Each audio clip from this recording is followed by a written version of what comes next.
નમસ્કાર દર્શક મિત્રો, अब तक ચેનલમાં આપ સર્વનું હાર્દિક સ્વાગત અને અભિવાદન છે। તો અત્યાર સુધીની આપણી જે સિરીઝ આપણો એપિસોડ ચાલી રહ્યો હતો મોતીડાનો થાળ, જેમની બુક લખેલી છે મોતીડા, એમના લેખક આપણી સામે ઉપસ્થિત છે નિલેશ પંડ્યા સર। આપનું સ્વાગત અને અભિવાદન છે अब तक ચેનલમાં। તો નવમો પ્રકરણ એટલે કે લોકગીતોની નાયિકાઓના ટપાલ, સર એમના વિશે તમે શું કહેશો ને આ પ્રકરણનું ટાઇટલ તમે આવશો કઈ રીતે આપ્યું છે?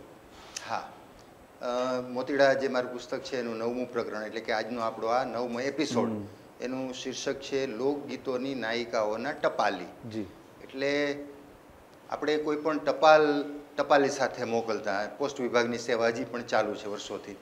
પછી હવે આપણે અત્યારે ટપાલ એટલે મતલબ મેસેજ મોકલવા માટે કેટલા બધા સાધનો છે।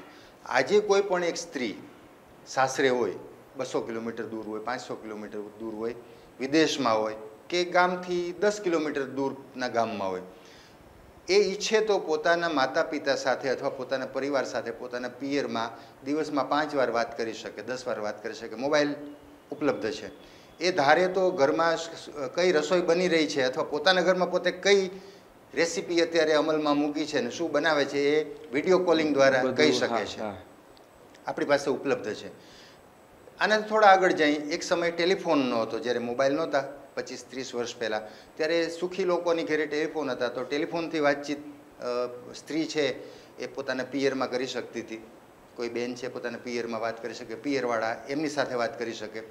ટેલિફોન એ નહોતા ત્યારે ટપાલ સેવા હતી, તો ટપાલ લખીને એ રીતે પોસ્ટકાર્ડ વગેરે, કવર વગેરે મોકલીને કુરિયર સેવા ચાલે છે।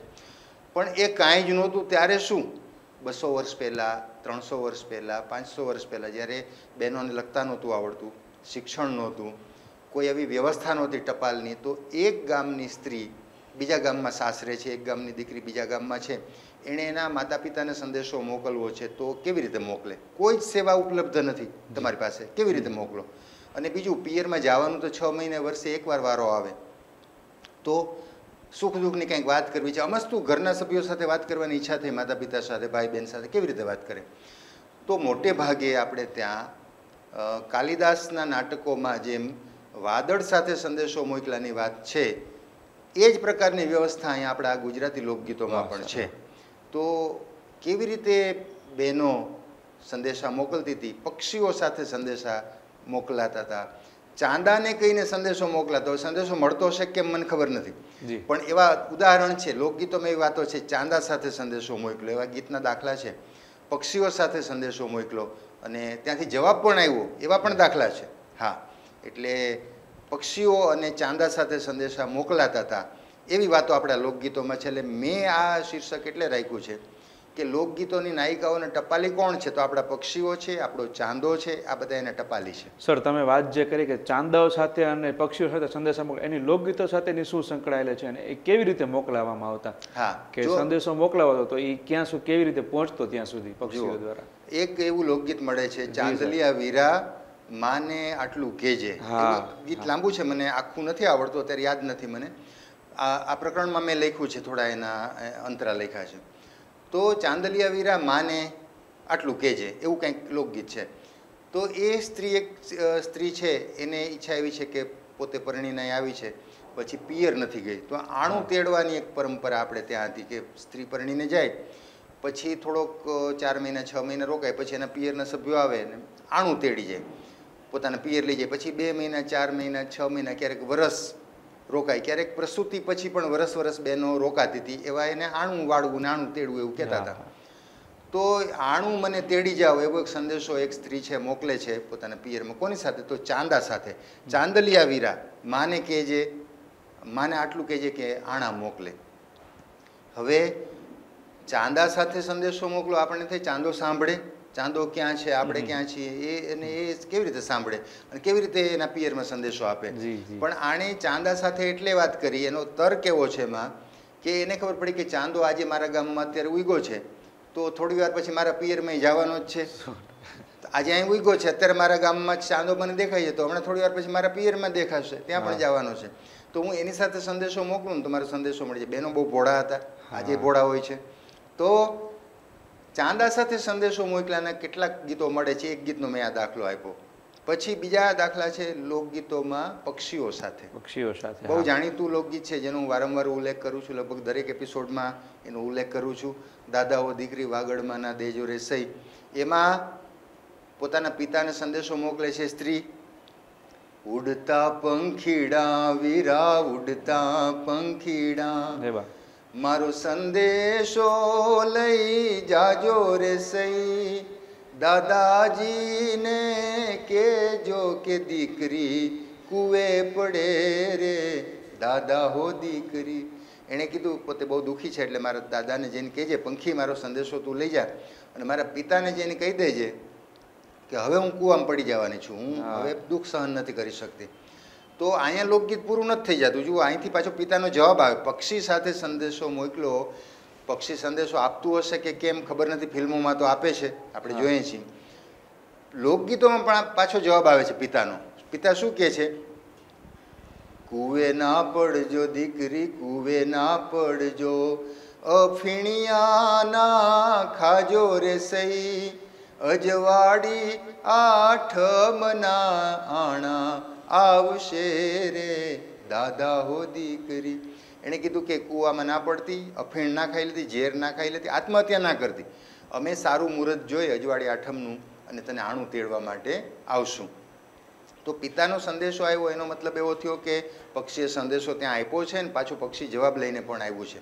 તો કેટલીક કલ્પના હોઈ શકે, લોકગીતોમાં બધું જ સાચું હોય કે વાસ્તવિકતા હોય એવું કહેવાનો મારો કોઈ દાવો નથી. કેટલીક કલ્પના હોઈ શકે, પણ આવા ગીતો દ્વારા આવા દાખલાને એક આશ્વાસન સ્ત્રીઓને મળી જતું હતું, આત્મહત્યા ન કરવાનું. કે ઓલો પિતાનો જવાબ આવી ગયો, મને તેડવા આવશે, એક આશ્વાસન મળી ગયું, એટલે આત્મહત્યાના બનાવ અટકી ગયા.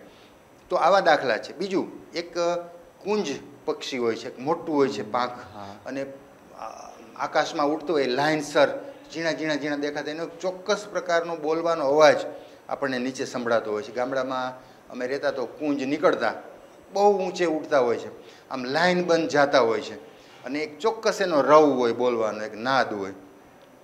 તો કુંજ સાથે સંદેશો મોકલ્યો. કુંજ સાથે શું કામે? કુંજ દરિયા પાર જાય છે, કોઈનો પતિ દરિયા પાર વસે છે, કોઈનું પિયર દરિયા પાર છે, પોતે બહુ દૂર છે સ્ત્રી, તો કુંજ સાથે સંદેશો મોકલ્યો. શું કહે છે? કુંજલડી રે સંદેશો અમારો, જય વાલમજીને કેજો જી રે કુંજલડી. કુંજ પક્ષી સાથે સંદેશો મોકલો, જય વાલમને મારા પતિને આટલો સંદેશો આપી દેજે. હવે કુંજ સામું કહે છે કે ભાઈ હું કેવી રીતે તારા પતિને સંદેશો આપું, હું તો માણસ નથી, હું તો બોલી નથી શકતું. તો કુંજ શું કહે છે? માણસ હોય તો મુખો મુખ બોલે, લખો અમારી પાંખલડી રે. એ કહે છે કે માણસ હોય ને તો તારો સંદેશો મોઢા મોઢ બોલી શકે, હું તો માણસ નથી, તું મારી પાંખ ઉપર લખી નાખ તારે જે કહેવાનું છે, હું તારા પતિને ત્યાં જઈને ઊભું રહીશ ને એની સામે રહીશ એટલે વાંચી લેશે. તો જુઓ કેવી સરસ વાત છે, કુંજ દ્વારા સંદેશો મોકલવો. અને કુંજ પણ એમ કહે છે કે હું માણસ નથી, હું તારો સંદેશો કેમ આપું, તું આના ઉપર લખી નાખ. પછી મોર સાથે સંદેશો મોકલાના દાખલા છે. એક સરસ ગીત છે, સરોવર પાડે આંબલીઓ, સરોવર પાડે આંબલીઓ, આંબે જા જા મોર મલુગર આંબલીઓ. એક તો મોરલો ઉડી ગયો, એક તો મોરલો ઉડી ગયો, ગયો દાદાને દેશ મલુગર આંબલીઓ. દાદા ધીડી દુખિયા, ધીડી એટલે દીકરી, દાદા ધીડી દુખિયા, વીરને આણે મેલ મલુગર આંબલીઓ. મોર સાથે સંદેશો મોકલે છે કે તું મોર તું ઉડીને જા મારા દાદાના દેશ, અને ત્યાં દાદાજીને મારા પિતાને કહેજે કે ભાઈને આણે મોકલે, મને તેડી જાય. તો મોર સાથે સંદેશો મોકલવો, કુંજ સાથે મોકલવો, પક્ષીઓ સાથે મોકલવો, ચાંદા સાથે મોકલવો, એવા દાખલા લોકગીતોમાં છે. તો કાલિદાસવાળી વાત છે ક્યાંક આપણને યાદ આવે છે. એટલે લોકગીતોની નાયિકાઓના ટપાલી આ બધા છે. જ્યારે ટપાલ નહોતી, જ્યારે સંદેશા વ્યવહારના સાધનો નહોતા, ત્યારે આ બધા લોકગીતની નાયિકાઓને ટપાલી હતા. એવી વાત મેં આ પ્રકરણમાં કરી છે. તો દર્શક મિત્રો, આપણે જાણ્યું કે 9મા એપિસોડની અંદર લોકગીતોના નાયિકાઓની ટપાલી, તો જેમની અંદર ક્યાંક ને ક્યાંક લોકગીતોનો સમાવેશ થાય છે. તો આપણે બીજા એપિસોડની અંદર વધુ વિશેષ જાણકારી મેળવીશું. ત્યાં સુધી જોતા રહો અબ તક ચેનલ.